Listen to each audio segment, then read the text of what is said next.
That day started out to be a normal day.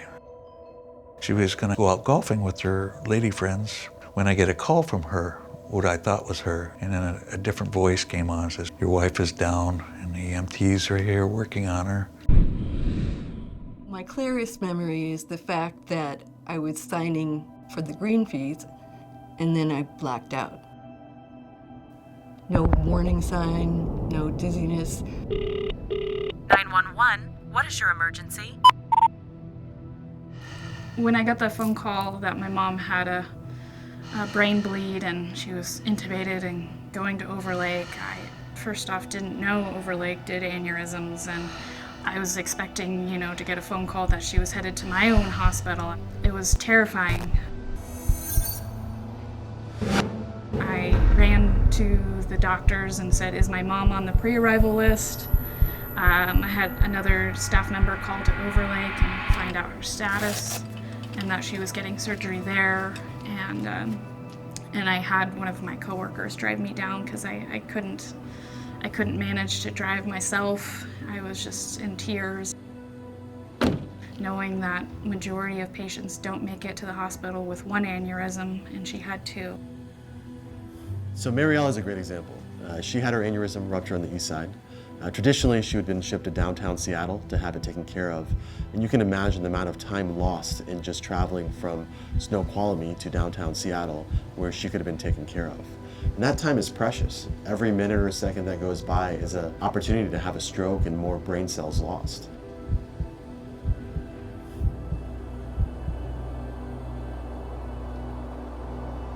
I found my dad up in the waiting room, and I saw him, and he said, "Well, Mom was able to squeeze my hand before she went in for surgery," and I knew that, if she was able to do that, then at least she had some higher brain function that she was able to squeeze his hand, and I was happy for that.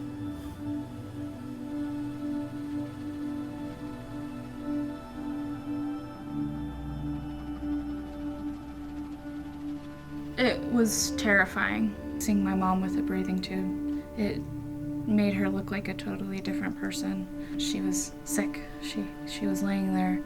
I was scared she wasn't going to be my mom again. The first thing that goes through my mind is we have to fix the aneurysm because we don't want it to bleed again, because that's almost 100% fatal if it bleeds again. The hard part is the healthy blood vessels, they don't like the blood and they start spasming. When that happens, you can get strokes. And that doesn't happen until at least 3 days after the bleeding and can last for up to 3 weeks.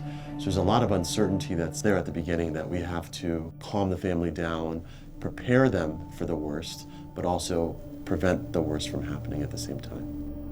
Dr. Chowdhury is a really great guy.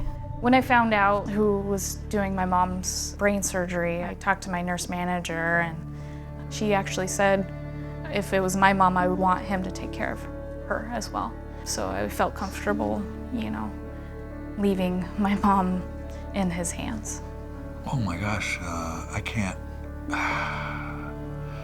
imagine not having Overlake here. I don't know, I'm just one lucky guy. She's one lucky gal. I haven't been in this hospital since my children were born, but I'm sure glad it's here when I needed it. I don't know what would have happened to my mom if this would have happened 10 years ago. I'm so thankful that she can be there today and that she's actually talking and functioning and, my mom again. Whether it's stroke, epilepsy, brain tumors, spine issues, we want to be able to provide that same world-class care that we've been providing for years at Overlake to our community.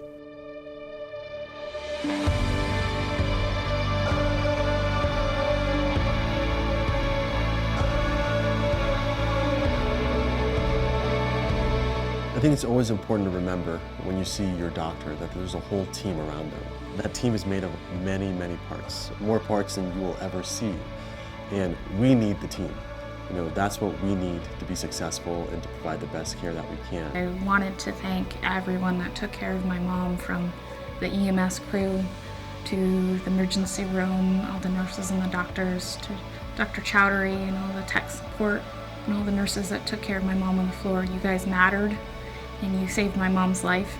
She is living because of you, and that it means so much to me and my family that my mom is around today because of you.